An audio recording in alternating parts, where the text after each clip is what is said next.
जय श्री राम, जय हिंद, जय भारत। आज हम आप लोगों को मेरा भारत महान के संबंध में हम बात करेंगे, समझाएंगे।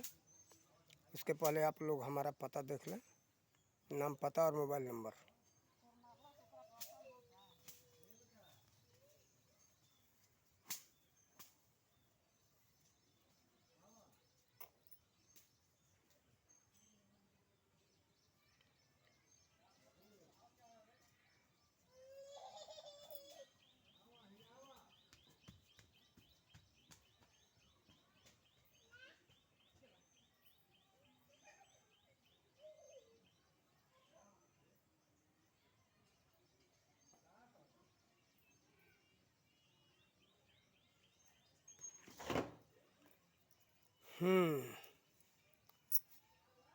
हम ये कहना चाहते हैं, इस समय में एक शब्द चल रहा है, एक पंक्तियां हैं, मेरा भारत महान।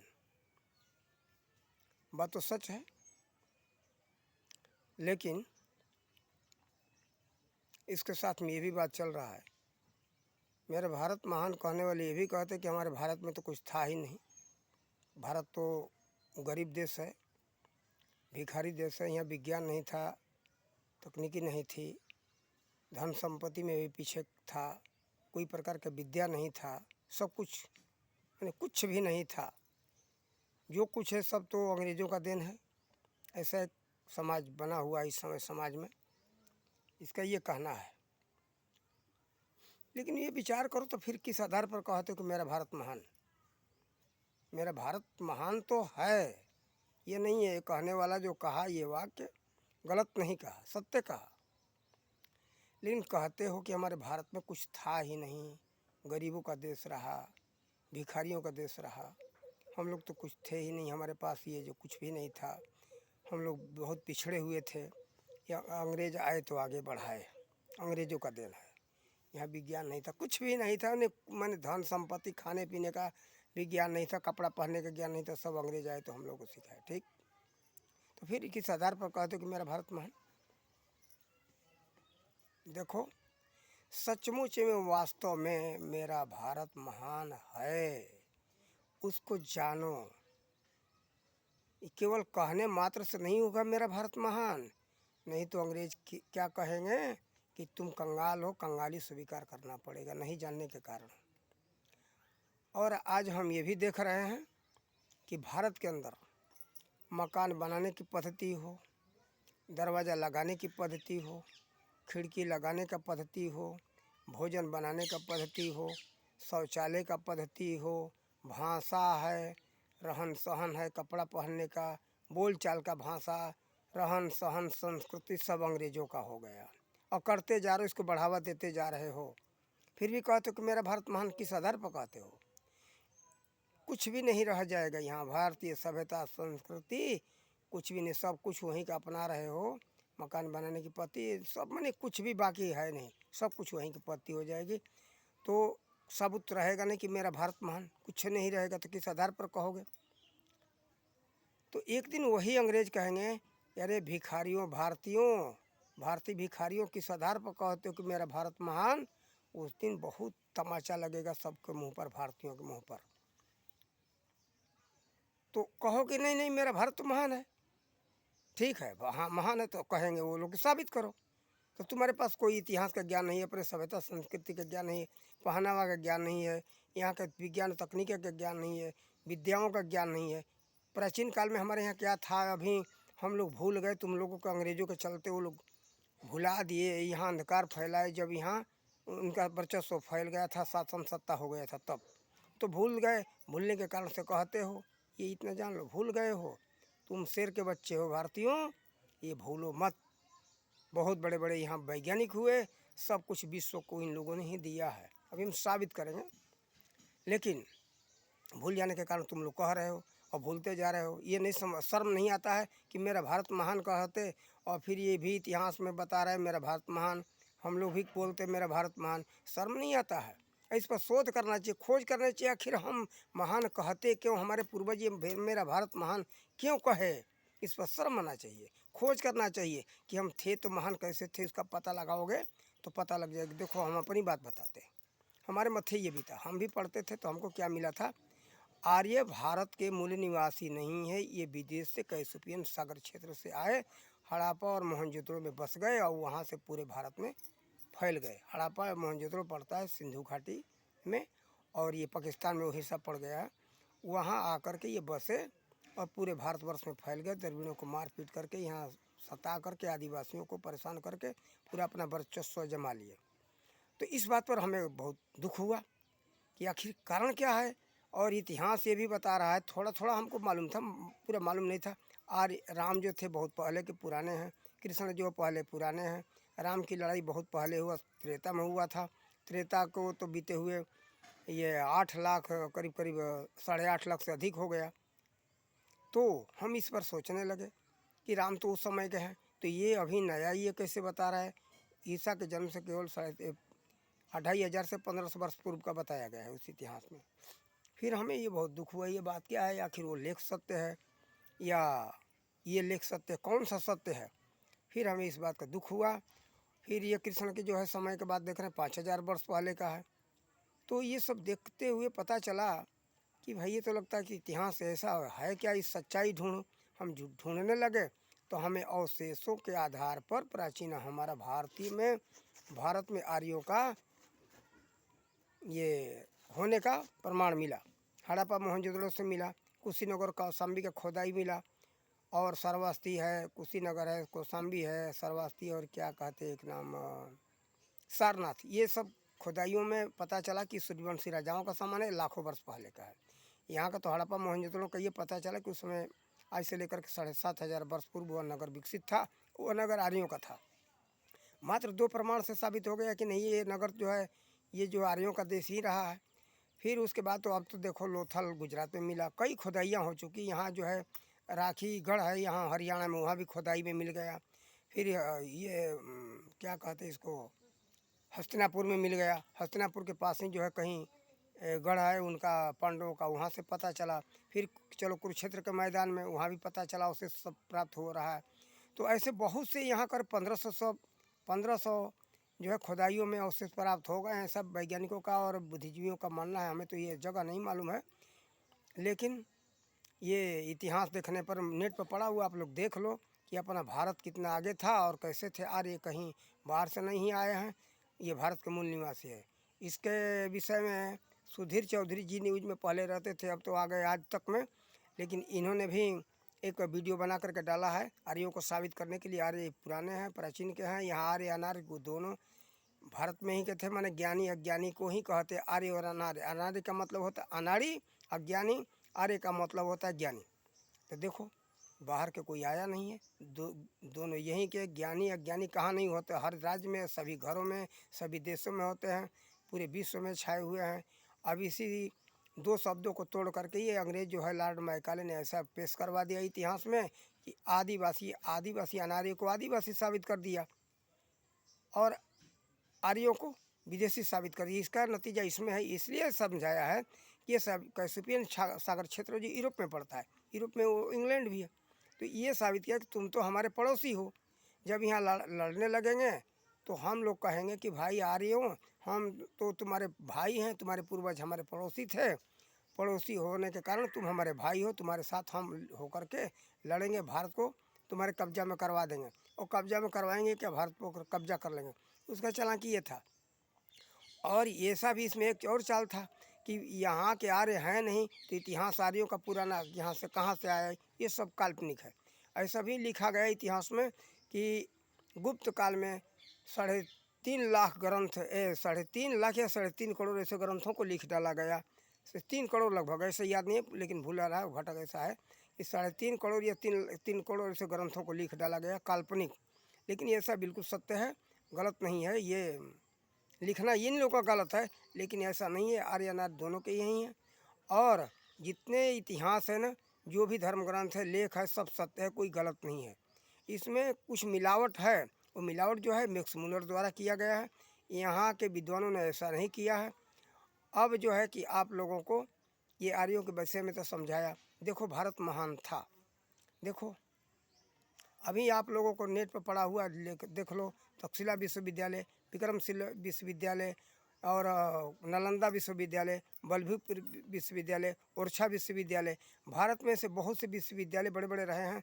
जो कि विश्व प्रसिद्ध विश्वविद्यालय था भारत का तक्षशिला। तक्षशिला में विश्व प्रसिद्ध विद्यालय था और विश्व में सबसे पहले उसका निर्माण हुआ था। वो विश्व के सभी देश के बच्चे वहाँ आते थे पढ़ने के लिए और कई भाषाओं में कई प्रकार के शिक्षा दिए जाते थे। भौतिक, अधिभौतिक, आध्यात्मिक और संपूर्ण जीवन उपयोगी शिक्षण प्रशिक्षण। इसमें ये होता है, शिक्षण प्रशिक्षण का मतलब संपूर्ण जीवन उपयोगी से ये मतलब होता है जीवन में हम सबको जितने कार्य करने हैं, जितना कार्य करना पड़ता है उसका पूर्ण रूप से ज्ञान। जब ज्ञान रहेगा तो वो व्यक्ति कभी रोजगार नहीं हो सकता, वो ही आगे बढ़ेगा, उसका पैसा भी खर्चा नहीं होगा, डॉक्टर के पास नहीं जाना है, किसी के आश्रित नहीं रहना है। जो काम सामने आए वो उसने अपना कर लिया, किसी कारीगर के, किसी डॉक्टर के, किसी के भरोसे नहीं रहना है। देश पर कोई खतरा आवे तो लड़ भी सकता है, कारण कि युद्ध कला भी, धनुर्वेद का भी ज्ञान दिया जाता था। धनुर्वेद का मतलब तीर धनुष नहीं, हर तरह का ज्ञान दिया जाता था। उसमें अग्नि शास्त्र का नाम आया है, आप लोगों ने सुना। अग्नि शास्त्र का मतलब यही जो आजकल मिसाइल और बम बन रहा है ना, इसी का अग्नि शास्त्र नाम है। जो अग्नियों के द्वारा ये काम करता है, अपने जलाता है, फूंकता है, जला करके भस्म कर देता है। तो देखो इसी का नाम है। कोई यंत्र ऐसा नहीं था कि कोई बाकी था, सब कुछ था। अब देखो आप लोगों को और प्रमाण दें। देखो पाणिनि जो हुए, पाणिनि वहीं के तक्षशिला के विद्यार्थी रहे हैं। चरक हुए, चरक भी वहीं के विद्यार्थी रहे हैं। आर्यभट्ट का आप लोगों ने नाम पढ़ा होगा। आर्यभट्ट जो है खगोल शास्त्री थे और बहुत अच्छे ढंग से उन्होंने आप लोगों को लिख दिया है, जो खगोल शास्त्र के विषय में अच्छा दर्शाया गया, उसको आप लोग देखो। फिर पाणिनि के द्वारा अष्टाध्यायी लिखा गया है, उसको देखो। फिर आचार्य चाणक्य के द्वारा राजनीति शास्त्र और तर्कशास्त्र, अर्थशास्त्र ये सब लिखा हुआ है, उसको आप लोग देखो। फिर आपको लोगों को बताएं, पाणिनि के द्वारा अष्टाध्यायी तो था ही, व्याकरण भी उनके द्वारा लिखा गया है। व्याकरण जो है विश्व सम्राट रहा है। तो लिखने का प्रथा, लिपि हमारे भारत में ही पहले रही, ऐसा तो पता चलता है शोध से। लिपि वैज्ञानिक बताते हैं कि ये देवनागरी लिपि से भी पहले एक लिपि थी जिसका नाम था ब्रह्मी लिपि। उसके ऐसे शंख लिपि है, बहुत सी भी लिपियाँ हैं, लेकिन उस सबसे पहले था ब्रह्मी लिपि। ब्रह्मी लिपि जो है भारत का ही देन है, विश्व में सभी देशों में दिया। और यहाँ का संस्कृत भाषा था।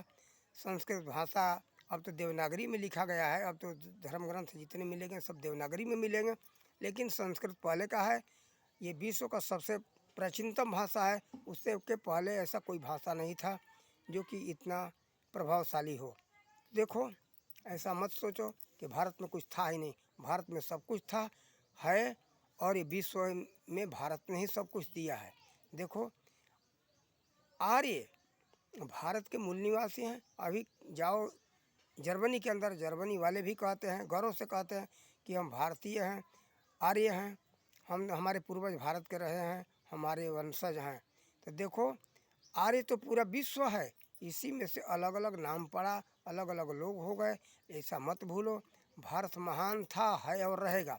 अभी आप लोग को एक साधारण सी चीज़ याद दिला दूँ। आप जाओ यहाँ क्या कहते हैं, यहाँ महरौली में ये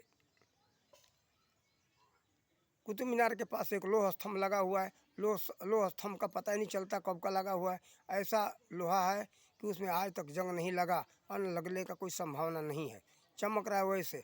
तो देखो हमारे देश में ऐसा विज्ञान नहीं था, वो कैसे किन किन धातुओं को मिला करके बनाया गया इतना मजबूत लोहा, कि क्या असली लोहा वो है, मिलावट है या नहीं, है पूरा नहीं कह सकते, लेकिन जंग नहीं लगा।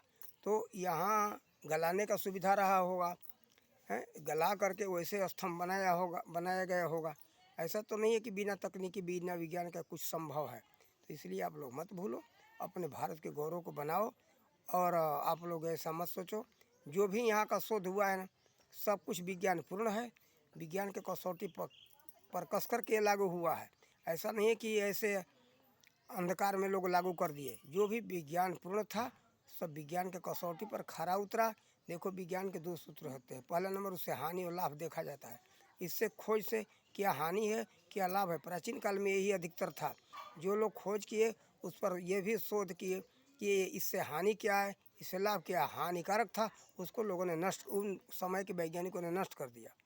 तो देखो उस समय के प्राचीन काल के, ऐसे 30 लाख वर्ष पहले के हम वैज्ञानिकों का 6 वैज्ञानिकों का नाम बता रहे हैं। ऐसे वैज्ञानिक तो बहुत हुए हैं, लेकिन उस समय के विज्ञान वैज्ञानिकों का हम नाम बता रहे हैं। नारायण, शौनक, गर्ग, बृहस्पति, धुनीनाथ, चक्रयाणी, ये 6 वैज्ञानिक थे। उस समय में 32 प्रकार का विमान का निर्माण हुआ था। उसमें बहुत ये एक अद्भुत यंत्र लगे हुए थे कि उसका आज के नवीन वैज्ञानिक कल्पना भी नहीं कर सकते कि कैसे हम इसका निर्माण करें। शायद शोध तो चल ही रहा होगा, लेकिन अभी कामयाबी नहीं मिली है।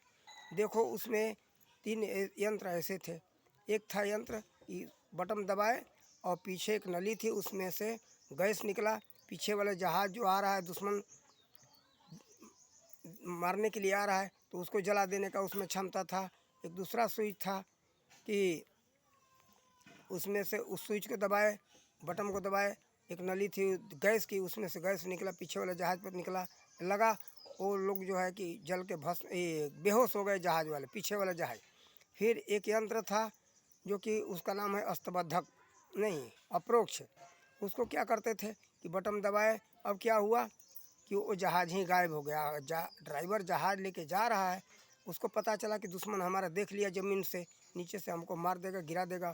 तो उसने कहा कि अब बटन दबाया और वो जहाज़ गायब हो गया। तो उसमें ये लिखा है कि यासा बियासा परियासा नामक वायु से संबंध करता था। वायु को 8 स्तंभ बताया गया कि 8वीं परिधि रेखा से संबंध करके यासा बेयासा परियासा नामक वायु तत्व से संबंध करके सूर्य की किरणों में रहने वाली अंधकार शक्ति को एकत्र करके जहाज़ के चारों ओर फैला करके जहाज़ को छिपा दिया जाता था। तो ऐसा सूत्र था। आज किसी वैज्ञानिक के पास में ऐसा नहीं है कि वो जहाज़ को गायब कर दे, चलते हुए अदृश्य कर दे। उस समय इतना विज्ञान आगे था। अभी ये शोध कर लेंगे, ये कोई ये नहीं असंभव नहीं है, संभव है, लेकिन परिश्रम करना पड़ेगा, समय लगेगा, उस पर खोज करना पड़ेगा। खोज करते करते सब कुछ संभव। इस जगत में कुछ असंभव है ही नहीं, केवल हमें अपने विचारों को मजबूत करना है। देखो देखो भारत जो है ना, ये इसीलिए महान था, इसीलिए यहाँ के लोग कहते हैं कि मेरा भारत महान। तो हम आप लोगों से यही कहेंगे, एक इतिहास पढ़ो, यहाँ के जो है कि अवशेषों को जा कर के देखो। अब तो बहुत से खुदाइयाँ हो गई, अवशेष मिल गए। और चलो अभी कम्बोडिया में है जो है कई हजार बरस का वहाँ एक शिव मंदिर बना हुआ है। ये भारत के महर्षि अगस्त ने बनाया था। वहाँ शिलालेख लगा हुआ है। भारत वाले जाकर के नहीं लगा दिया, कम्बोडिया वाले ने ही वहाँ मंदिर के सामने शिलालेख लगाया है, कई हजार वर्ष पहले का है। वो ऐसा मंदिर बना है, कई लाख वर्ष हो गया, लेकिन अभी वैसे का वैसे पड़ा हुआ है। तो वहाँ शिलालेख पर लिखा है कि महर्षि अगस्त आर्य देश के निवासी थे, उनमें अलौकिक शक्ति थी, इसलिए वहाँ इस भारत से यहाँ वो पहुँच सके थे। यहाँ कम्बोडिया आकर के बोर्नियो गए, बोर्नियो से वापस आकर के कम्बोडिया में शिव मंदिर बनाए। शिव मंदिर बना करके भद्रवेश्वर नामक शिवलिंग का स्थापना किया। स्थापना करके वहाँ जो है कि पूजन अर्चन बहुत समय तक किए। उसके बाद वहीं वो परम धाम को चले गए, यानी शरीर उनका पूरा हो गया, भारत वापस आ न सके। ऐसा वहाँ शिलालेख कम्बोडिया में लगा हुआ है। इस सभी आधार पर चलता है, पता चलता है कि भारत के लोग ही विश्व में बहुत कुछ काम किए हैं। इसलिए ऐसा कभी भारतवासियों, हमारे भारत के नौजवानों, ऐसा मत बोलो कि भारत में तो कुछ था ही नहीं, भारत सब कुछ में पीछे था। ऐसा नहीं है। आप लोगों के आंखों में धूल झोंका गया है। लुटेरा क्या करता है, जब जाएगा आपके यहाँ घरों में लूटने ना, तो मिर्ची का पाउडर ले जाएगा, मिर्ची का पाउडर आपके आँख में झोंक देगा और झोंक करके आपको अंधा बना देगा। फिर उसके बाद वो लूट करके लेकर के चला जाएगा। दूसरा काम ये भी चोर डकैत करते, कहीं धूल उठाए, धूल ही झोंक दिए और आप अंधे हो गए, अपने आँख को संभालने लगे, देखने से अब मजबूर हो गए, अंधे हो गए, लूट पाट करके लेकर चला जाता है। ठीक इसी तरह से ये जो है भारत के लोगों के आँख में धूल झोंका गया है, यहाँ के अज्ञानी बनाने के लिए। अपने इतिहास को भूल जाएं, इनको अपने गौरव का पता न रहे, अपने महानता को न पता रहे, यहाँ का क्या है क्या नहीं है, यहाँ का धरोहर कहाँ है, कहाँ यहाँ खजाने हैं। देखो अगर यहाँ कुछ भी नहीं होता, अज्ञानी होता भारत, तो देखो अंग्रेज़ों के समय में ईस्ट इंडिया लाइब्रेरी था कलकत्ता में। ईस्ट इंडिया लाइब्रेरी में उस समय 20 लाख पुस्तक था। जब अंग्रेज भागने लगे तो सबसे पहले आप लोग इतिहास उठा करके देख लेना, सबसे पहले यहाँ के 20 लाख पुस्तक को लेकर के भाग गए अपने यहाँ ब्रिटेन में। क्यों ले गए भाई, हमारा जो कुछ था ही नहीं, यहाँ की पुस्तकों में कुछ है ही नहीं, तो लेकर के भाग क्यों रहे हो। यहाँ जब ह्वेन सांग आया था, आप लोग को इतिहास में पढ़ने को मिला होगा कि ह्वेन सांग आया था चीन से, तो यहाँ से बहुत से पुस्तकों भी ले गए। देखो यहाँ के मूल ग्रंथ जो असली है ना, शुद्ध चीन में मिलेगा, जर्मनी में मिलेगा, और वो यहाँ ब्रिटेन में जो कहाँ जहाँ रखा हुआ है ना पुस्तकें, सब वहाँ मिल जाएगा। तो उसमें से जा कर के आप लोग देख सकते हो, असली है। यहाँ जो अभी अभी जो धर्म ग्रंथ उपलब्ध है ना, उसमें बहुत मिलावट है। इसी कारण यही था, महर्षि दयानंद आर्य समाज का स्थापना किए। तो वेदों को जब प्रकाशित करना हुआ तो भारत में शुद्ध वेद था नहीं, तो जा कर के जर्मनी से वो लेकर के आए थे। जर्मनी से ला कर के वो फिर प्रकाशित किए। वो शुद्ध है, अच्छा है। अगर आप लोग पढ़ना चाहते हो, वेदों के विषय में जानकारी करना चाहते हो, तो महर्षि दयानंद सरस्वती द्वारा जो अनुवाद जो वेद है उसमें वो सही है, शुद्ध है। अगर चीन में भी पड़ा हुआ है, लेकिन अब तो शायद हो सकता है कि वो चीन वाले जला दिए कि क्या किए, कारण कि कम्युनिज्म है, कम्युनिस्ट का राज है, वो गायब हो गया कि क्या है। लेकिन यहाँ से ह्वेनसांग का पता चलता है, इतिहास से मिलता है। ह्वेनसांग कई करोड़ पुस्तक ले गया था। तो क्यों ले गए? वो ज्ञानी था, समझदार था, पढ़ा लिखा हुआ था। वो पैदल यात्रा किया था, भारत से चीन से आया था पैदल। फिर इसके बाद में यहाँ से पैदल पूरे भारत में भ्रमण करते करते श्रीलंका भी पैदल गया था। फिर वहाँ से जावा और कई देशों में घूमते घूमते 3 साल के बाद वो अपने चीन में वो पुस्तकों को लेकर के पहुँचा। तो देखो भारत के पुस्तक में ऐसा कुछ नहीं था, तो ये विदेशी क्यों भूखे रहते हैं। और देखो आज से ही नहीं, करीब 2,500 नहीं, लगभग ये 2,000 वर्ष से भारत पर आक्रमण होता रहा है। ये विदेशी बराबर आक्रमण करते रहते हैं, कारण कि जिस समय से हमारा सम्राट अशोक मौर्य ने तलवार रख दिया, सत्य अहिंसा का रास्ता को अपना लिया, तभी से देश पर आक्रमण होना शुरू हुआ। फिर उसके बाद तो कई बार आक्रमण हुआ। उसके सबसे बाद में तो करीब करीब 1350 वर्ष या 1250 वर्ष से ही तो भारत गुलाम होने लगा, और बिल्कुल अपने यहाँ के लोग अपने को हीन समझने लगे, लड़ना पसंद नहीं करते थे, और सत्य अहिंसा के मार्ग पर चलने लगे। सत्य अहिंसा का समझ लो अर्थ क्या है। सत्य अहिंसा का मतलब है कि कोई निर्बल को मत सताओ, हथियार नहीं है उस पर हमला मत करो, सोया हुआ है उस पर हमला मत करो, जो लड़ाई के मैदान से भाग रहा है उस पर हमला मत करो, भागने वाले को मारोगे वो हत्या है। ये लड़ाई कर रहा है, जो हमको लूटने आया है, सामने से लूट रहा है, हम जग रहे हैं, तो हम तो छोड़ देना, हमारा तो कायरता है। ये हमारे विचार है भाई। छोड़ना कायरता है, छोड़ो मत, उसका सामना करो। धन धर्म धरती का रक्षा तभी होगा जबकि उसको पहले समझा लो। नहीं मानता है तो लड़ो, लड़के भले मर जाओ, नहीं तो अपमान होगा, कायर कहलाओगे, नपुंसक कहलाओगे। नपुंसक का कायर कहलाना है तो लड़ो मत, सत्य अहिंसा के मार्ग पर चलते रहो। बुद्ध का अगर सब लोग उदाहरण देते हो ना, तो बुद्ध हत्या किए, अत्याचारियों का हत्या किया उन्होंने, ऐसा नहीं छोड़ा। अंगुली माल का नाम सबको पता है इतिहास से। अंगुली माल का हत्या किया उन्होंने बाणी से, बाण से नहीं। जो बाणी से मर जाए उसको बाण से मारने की क्या जरूरत है। जो बाणी से नहीं मानता उसको बाण तो चलाना ही पड़ेगा। रक्षा तो अपने धन धर्म धरती रक्षा का करना ही है। धन धर्म धरती अगर छोड़ देना चाहते हो, अपमान कराना चाहते हो, अगर भारत के इस धरती के संतान हो, तो माँ है अपनी ये धरती, माँ का रक्षा करना पुत्र का कर्तव्य होता है। भारत के संतान हो, अगर भारत भूमि के औलाद हो, पुत्र हो, तो अपनी माँ का रक्षा करो, कभी पीछे मत हटना। अगर पीछे हटोगे तो नपुंसक कायर कहलाओगे। नपुंसक का मतलब समझते हो ना, जो कि हिजड़ा कहे जाते, हिजड़े कहलाओगे। उसको क्या कहते, खुसरा कहते पंजाबी भाषा में, ये गुजराती भाषा में पवैया कहते, जनखा कहते। इस तरह से कहे जाओगे। अगर शर्म है, अपने को कायर और नपुंसक कहलाने से बचना चाहते हो, तो धन धर्म धरती के लिए सदा लड़ने के लिए तैयार रहना। पहले निवेदन करना, न माने तो तलवार उठाना, जो भी तुम्हारे पास शस्त्र हो लड़ना, लड़के भले मर जाना। जैसे अर्जुन धन धर्म धरती के लिए मर गए, लेकिन मरे नहीं, वो तो मार दिए, लेकिन लड़े। ये नहीं था कि वो ही मारेंगे, वो मर भी जाते, ऐसी कोई बात नहीं है। लेकिन क्या है, लड़े, तभी जाकर के रक्षा हुआ, अत्याचारियों का नाश हुआ। ये अत्याचारी को नाश कराने के लिए भगवान श्री कृष्ण ने ये लड़ाई कराया था। ये कुछ लोग कहते हैं, राक्षस दल के लोग, कौरव दल के लोग, कि ये गलत हुआ, गलत नहीं हुआ, सही हुआ। नहीं तो वो परंपरा बन जाता कि एक अर्जुन भीख मांगते खाते उस समय होते, तो आज तो करोड़ों ही जो है अर्जुन भीख मांगते होते, तो परंपरा बन जाता। भाई का धन बेईमानी कर रहा है भाई, तो भाई छोड़ दो, तुम भी जाओ भिक्षा मांगो खाओ। तो इसलिए कभी भी ऐसा नहीं करना चाहिए। तो वहाँ भी भगवान श्री कृष्ण ने समझाया है, तुम कायर कहे जाओगे, तुम्हारी हंसी उड़ेगी, मजाक लोग बनाएंगे, इसलिए तुम लड़ो। तुम्हारा लड़ना ही युद्ध में धर्म है। सामने से लड़ने के लिए वो सब तैयार है, उतावल है लड़ने के लिए, तुम भाग रहे हो तो कायर कहे जाओगे। तब जाकर के अर्जुन को समझ में आया, वो तो सब वीर था, धनुषधारी था, उसको तो वैसी बात नहीं थी।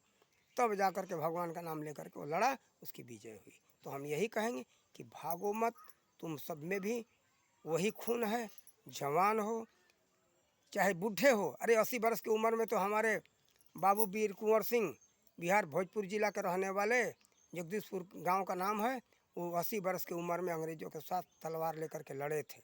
तो देखो, बूढ़ापे और जवानी का कोई फर्क नहीं पड़ता है। अपने अंदर जोश होना चाहिए, साहस होना चाहिए। अगर साहस रहेगा, जोश रहेगा, तभी लड़ सकते हो किसी भी कार्य क्षेत्र में।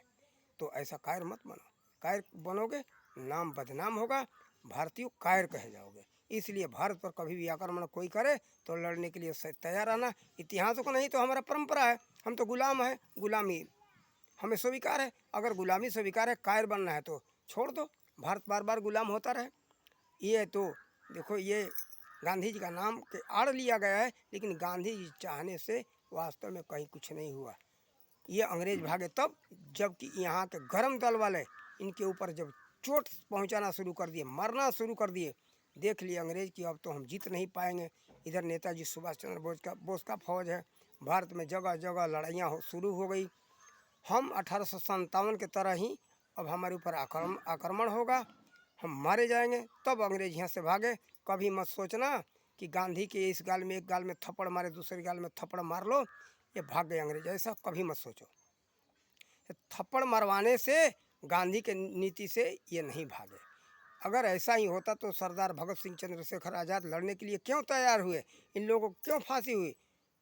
तो देखो, यही कारण था, इन वीरों को फांसी दे दिया गया। उसमें ये भी पता चलता है, गांधी जी से भी कहा गया था कि अगर वो चाहते तो सरदार भगत सिंह को बचा लेते, लेकिन गांधी जी तो खिलाफ थे, वही हिंसा नहीं चाहते थे। तो कहते थे कि नहीं, जो हो रहा है होने दो, फांसी पर चढ़ जाने दो, हम उसके रक्षा में नहीं, हमारे सिद्धांत के खिलाफ है।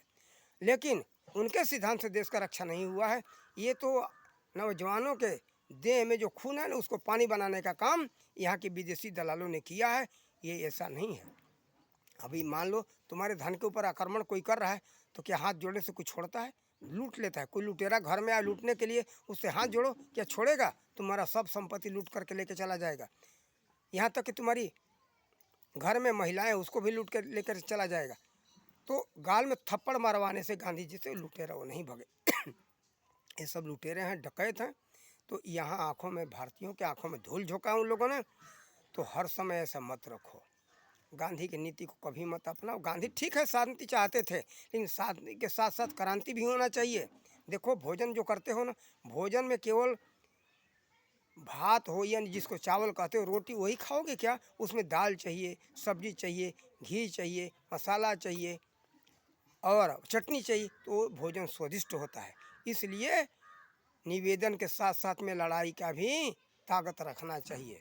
शस्त्र शास्त्र दोनों रक्षा करता है। शस्त्र का जहाँ जरूरत पड़े तहाँ शस्त्र का प्रयोग करो, जहाँ शास्त्र का जरूरत पड़े तहाँ वहाँ शास्त्र का प्रयोग करो। पहले शास्त्र का प्रयोग करो, शास्त्र से नहीं मानता है तो शस्त्र का प्रयोग करो। देखो, आपको एक भागवत से उदाहरण दे दूँ। भगवान श्री कृष्ण जो थे ना, समझाने आए थे राक्षसों को। जिस समय समुद्र मंथन में अमृत निकला था, उस समय का बात है। पहले जो है कि समझाए, भगवान श्री कृष्ण मोहिनी रूप लेकर के आए थे, तो राक्षसों को बहुत समझाए थे, लेकिन फिर भी नहीं राक्षस माने। तब उन्हें क्या है, अपने छल का प्रयोग करना पड़ा।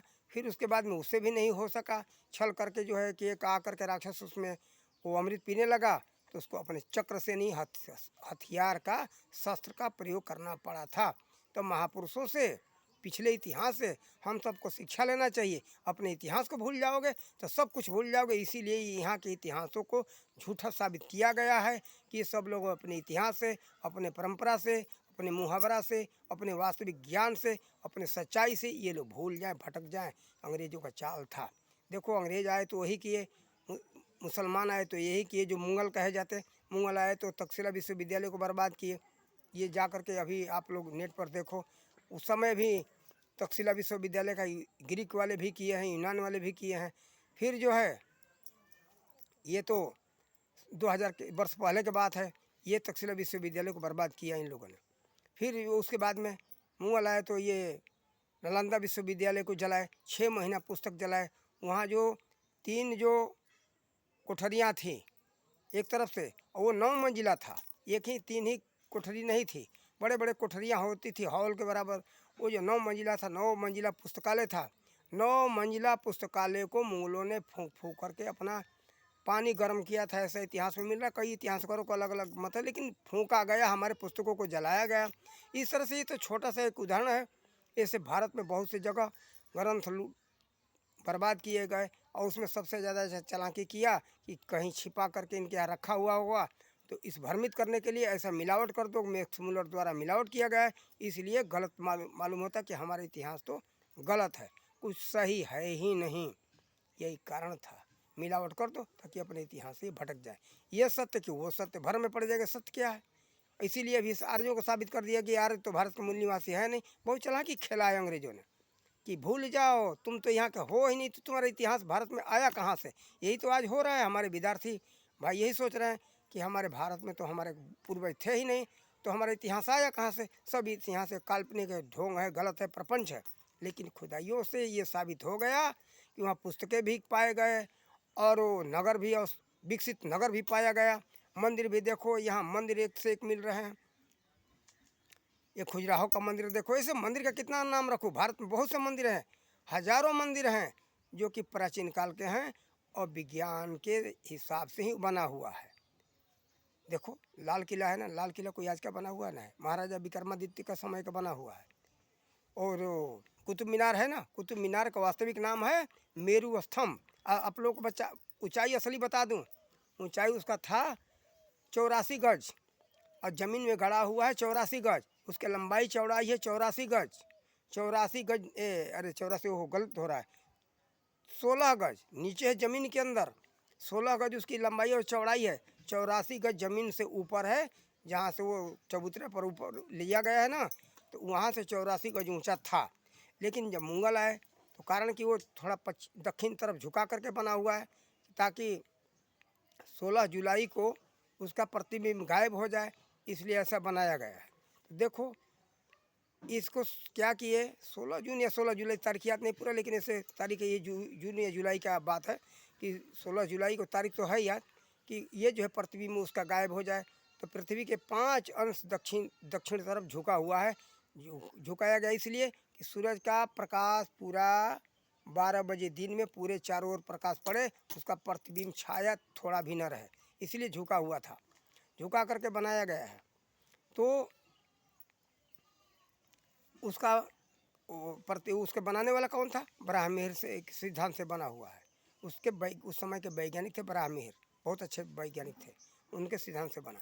तो देखो झुका हुआ है, तो मुगलों को डर लग रहा था कि दक्षिण तरफ झुका हुआ है तो ये गिर जाएगा, तो 4 गज वो लोग तोड़वा दिए। फिर उसके बाद में अंग्रेज जब आए तो इनको भय था कि गिर जाएगा, तो लोग 4 गज तोड़वा दिए। अभी वर्तमान में 76 गज उसकी ऊंचाई है, जा कर के देख लो, पता कर लो। ये हमको ऐसा लेख में मिला तो हमें भी मालूम हुआ, नहीं तो हमको भी मालूम नहीं था। तो देखो ये आज का नहीं है, और उसके ऊपर उसका नाम था मेरू स्तंभ। उस पर पहले ये यजुर्वेद के श्लोक लगे हुए थे, मंत्र लगे हुए थे। जब कुतुबुद्दीन आया तो उसको का किया कि तोड़वा दिया, तोड़वा करके निकलवा करके और अपना कुरान का आयत लेकर के लगवा करके कहा, इसका नाम रखवा दिया कुतुब मीनार। असली में उसका कुतुब मीनार नाम नहीं है, उसका नाम है, असली नाम है मेरू स्तंभ। ठीक है, तो आप लोग अपने इतिहास को पढ़ो, समझो, गौरवशाली भारत का इतिहास है। आप लोग गौरवशाली परिवार के पुत्र हो, अपने को भूलो मत।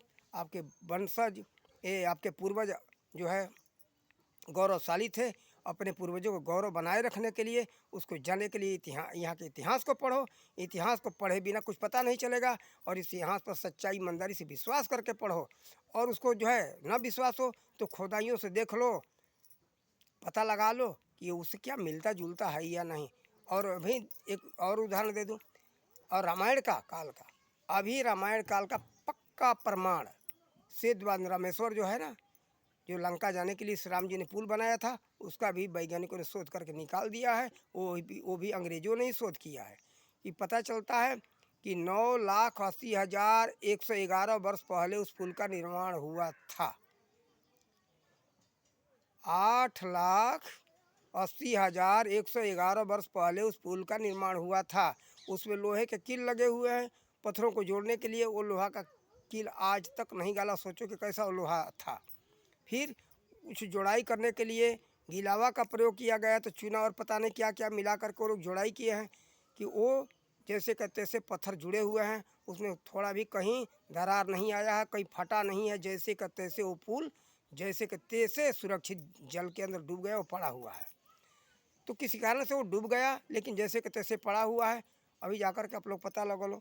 द्वारकापुरी का ऐसे इतिहास का पता चल रहा है। द्वारकापुरी जो मूल बसाया था भगवान श्री कृष्ण के द्वारा, वैसे ज़मीन के अंदर जैसे कि तैसे वो नगर अभी डूब गया है, पड़ा हुआ। जल स्तर बढ़ गया, वो ज़मीन के अंदर समुद्र के तली में चला गया। समुद्र के गोद में आज 70 फीट नीचे पानी में डूबा हुआ है। तो ये वैज्ञानिक शोध करके निकाल दिए। सब कुछ शोध चल रहा है।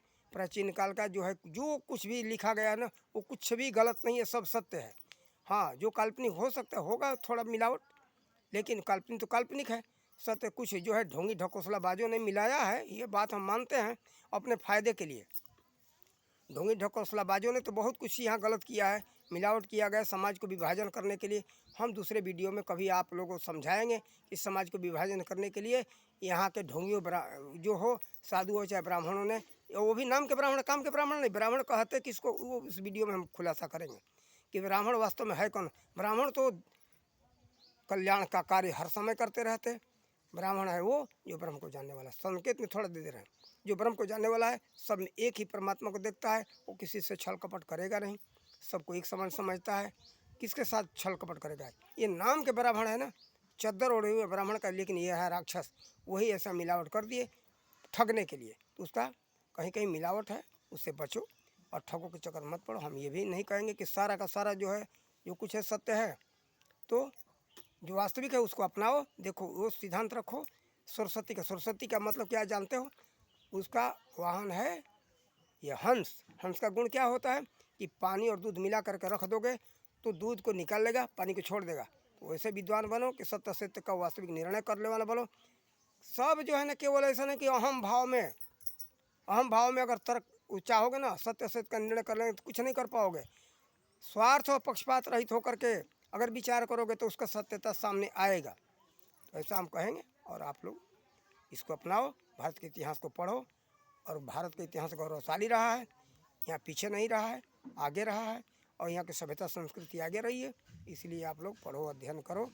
हरि ओम।